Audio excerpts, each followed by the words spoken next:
Их ненавидят везде, в каждой ММО-игре, на каждом сервере и в каждой локации. Этих людей боятся, презирают или даже восхищаются их тотальным безумием. Но это лишь приносит им странное удовольствие. Я говорю о ганкерах. Эти люди с годами изобретают все более извращенные способы пакостить обычным игрокам. В этом ролике я расскажу, какие коварные и забавные трюки придумывали ганкеры, как одна группа ганкеров обязала целый сервер следовать их законам, и как разработчики в разных ММО-играх наказывают нарушителей спокойствия и мира.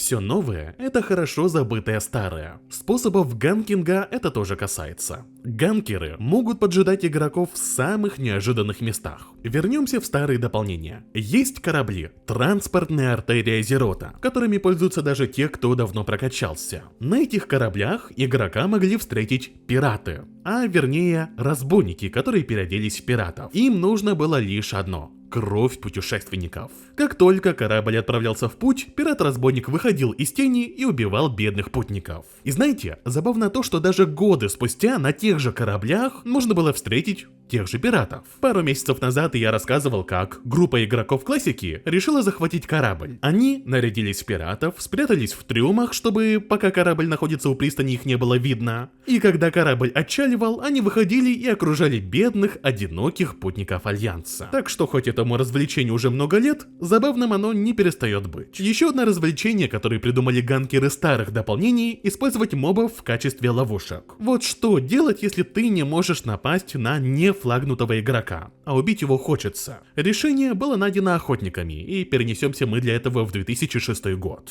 Один охотник придумал новацию. Он приручил кабанчика, дал ему нейтральное имя моба, взял его под контроль и начал патрулировать западный край. Игроки, которые просто качались и не планировали вступать с кем-то в сражение, подмечали этого моба. Полагая, что это какой-то необычный моб, они его атаковали, но это была ловушка. Когда моба атаковали, игрок флагался, что позволяло ганкеру атаковать игрока и того убить. Просто, изящно и коварно. Так вот, несмотря на то, что придумано это было еще в далекой ваниле, такие ловушки можно было встретить и в наше время. Многие помнят, когда на хайпе хардкора до появления официальных серверов иногда можно было встретить троллей, которые использовали таких псевдомобов. Часто это были кабанчики в начальных зонах. Еще когда-то давно, как минимум во времена Burning Crusade, охотники придумали новый способ бесить нормальных игроков с помощью ловушек. Конкретнее, змеиной ловушки. Охотники ставили змеиную ловушку рядом с игроками низких уровней, которых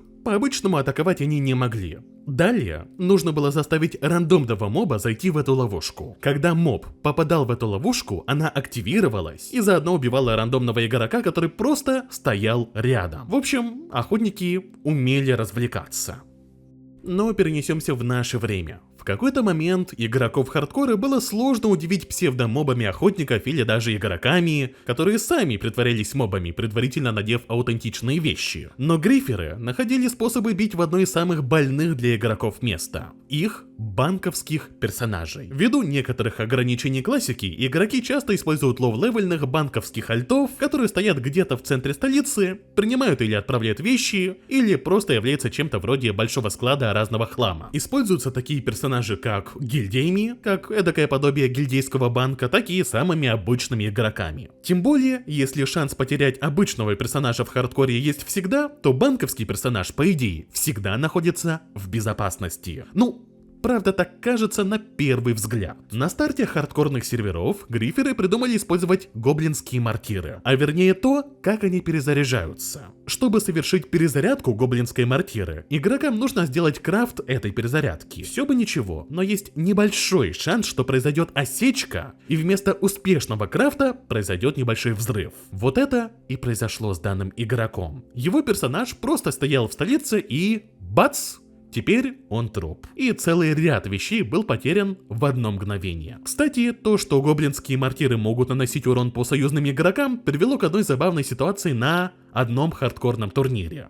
Почти 2 года назад игроки провели Магара турнамент, где сражались хардкорщики за 100 тысяч долларов призовых. Так вот, во время одной из дуэлей шаман поставил гоблинскую маркиру. Она активировалась тогда, когда неподалеку находился оператор, занимавшийся съемкой того, как сражаются эти игроки. По нему был нанесен урон, и он погиб. Довольно забавно и иронично. Были и более коварные способы убивать банковских альтов. Год назад было запечатлено одно странное убийство. Неподалеку от почтового ящика появился блуждающий дух, который убил сразу нескольких персонажей. Откуда он вообще появился? Это то самое интересное. Этот моб даже не существует в открытом мире. Он есть в крепости Темного Клыка. В крепости Темного Клыка есть мобы, которые накладывают на игрока дебаф. И во время действия этого дебафа могут появиться блуждающие духи. Для прокачанных игроков они не представляют угрозы. Они всего-то 21 уровня, чего не скажешь о лоу-левел игроках, которых они почти ваншотят. Какому-то игроку-ганкеру удалось вынести этот дебаф за пределы данжа и навести моба на банковских персонажей. В общем, гриферы в хардкоре иногда могут удивлять своей креативностью. К сожалению. После всех этих историй игроки все чаще предпочитали оставлять таких персонажей в менее популярных местах, вроде Дарнаса. Но опасности могут поджидать игроков не только в крупных городах или даже начальных локациях. Перенесемся в Хиллсброд, где обитает один печально известный ганкер под ником Криминал. Это дворф-разбойник сервера Firemouth. Этот безумец в течение многих месяцев занимался планомерным уничтожением Орды во всей локации. Когда ты переходишь качаться в Хиллсброд, Криминал рано или поздно придет по твою душу. Он специально охотится на лоу-левел игроков. Его порой даже сравнивали с ноулайфером из серии Южного парка про Warcraft. По упоминаниям, он мог держать под своим контролем локацию почти в течение целого дня. И так каждый день на протяжении многих месяцев.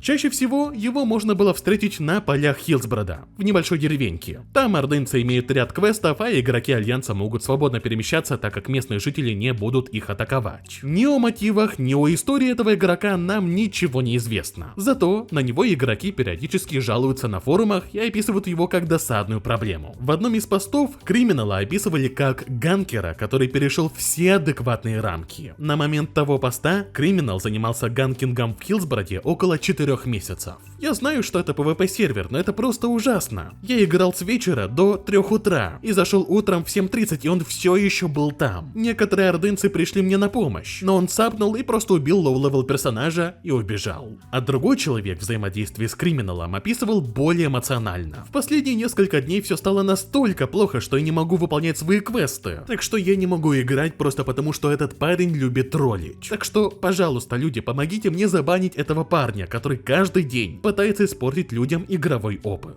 Правда ради, я бы сказал, что часто такие ганкеры только подпитываются подобными постами. Тут можно вспомнить даже печально известного разбойника Ангви. Его знали и ненавидели все, а он буквально коллекционировал тонны скриншотов с оскорблениями или горением игроков. Сейчас Криминал ушел в тень, и о его судьбе ничего не известно. Но если Криминал вызывает горение и ненависть, то вот следующий игрок мог даже восхищать. Недавно славу получила история игрока под ником Chimney Time, который нашел гениальный способ задалбывать игроков. Весь секрет кроется в его нике Chimney Time, или в переводе «Время дымоходов». Chimney Time обосновался в Сумеречном лесу. Там Альянс имеет крупный хаб. Он на своем жреце брал игроков под свой контроль с помощью контроля разума. Затем он брал пленных игроков, ими запрыгивал на одно здание и заводил в дымоход. Так как дымоход находился почти рядом с точкой с распорядителями полетов, времени много это не занимало. Когда игроки попадали в дымоход, они просто не могли выбраться, сколько бы они ни прыгали. Ну, разве что можно было использовать камень возвращения, но с понятных причин это не самый удобный и предпочтительный вариант. По итогу, в этом небольшом дымоходе оказалась целая кучка бедных игроков Альянса, которые просто хотели качаться в Сумеречном лесу. Когда клип с тем, как Chimney Time закидывает игроков в дымоход, стал популярным, якобы появился сагильдеец Chimney Time, который опубликовал скриншот, что Гриферу прилетело предупреждение от Blizzard, где говорилось: мы получили несколько репортов о том, что с помощью хитрого использования игровой механики вы заманиваете игроков в дымоходы. Банить его не стали, но предупредили, чтобы он больше так не хитрил, иначе действительно получит ограничение учетной записи. Позже человек прикрепил скриншот с этим же внутриигровым сообщением от Blizzard. Настоящее ли это сообщение или фейковое? Не уверен на 100%. Но в любом случае можно сказать, что Чимни Тайму удалось наделать шуму в сообществе классики.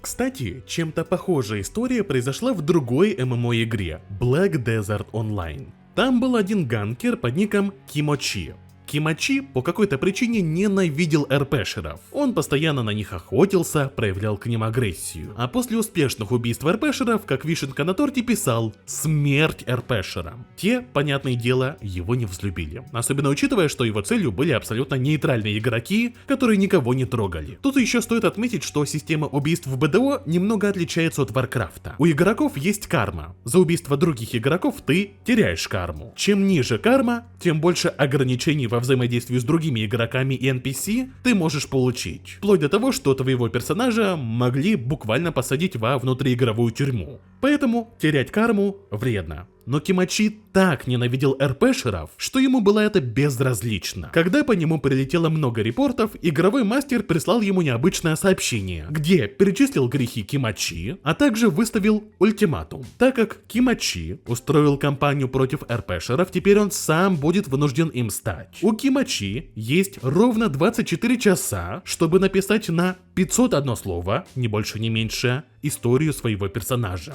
в РПшном стиле. Если ГМу его история понравится, то он отделается в этой истории просто предупреждением. Кимочи опубликовал это сообщение на Reddit, но все-таки решился написать лор персонажа. Он написал ужасный, ироничный эротический фанфик и опубликовал его, чтобы другие тоже посмотрели на его творчество. Но каким бы мерзким фанфик игрока не был, гейммастер игры признал, что свою часть сделки он выполнил. Следовательно, наказывать его не стали. Нашему Чимни Тайму из Варкрафта фанфик сочинять не пришлось, но что та, что эта история весьма забавная.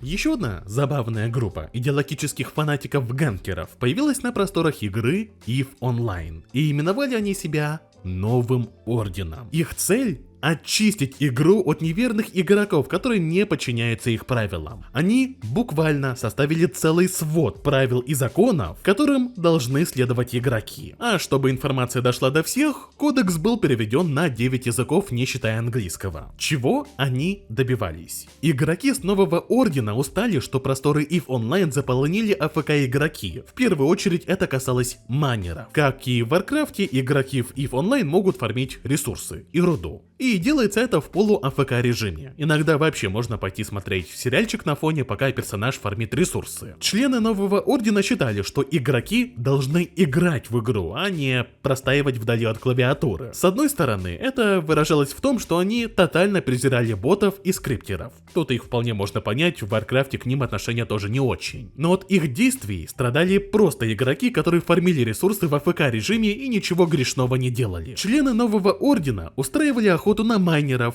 используя дешевые корабли.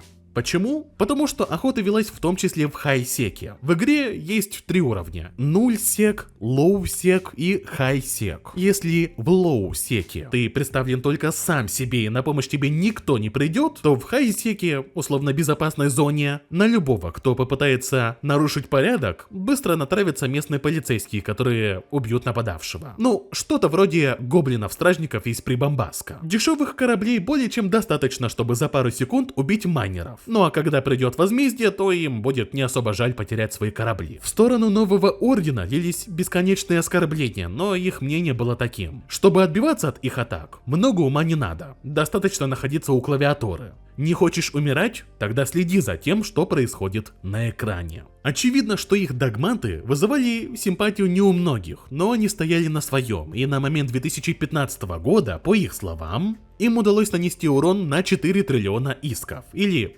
$1000 в эквиваленте. Для разнообразия, Новый Орден даже продавал разрешение на майнинг за 10 миллионов исков. Был ряд и других безумных правил, например, никакого чрезмерного майнинга. Майнеры не должны погружаться в рутину майнинга весь день. Я хочу, чтобы в моей системе были всесторонне развитые люди, а не машины для добычи льда. Или вот еще одно. После того, как ганкер совершил убийство, майнер должен поздравить его с успехом. Да, конечно, все это было приправлено соусом иронии, сарказма и щепотки ролеплея. Но их самоотдача безумным идеям достойна уважения. Судя по их сайту, после 2020 года они начали забрасывать свою охоту за майнерами и ушли в небытие. Зато имя нового ордена на много лет останется в истории игры. Ну что же, по сути, на этом все. Благодарю вас за просмотр. Удачи!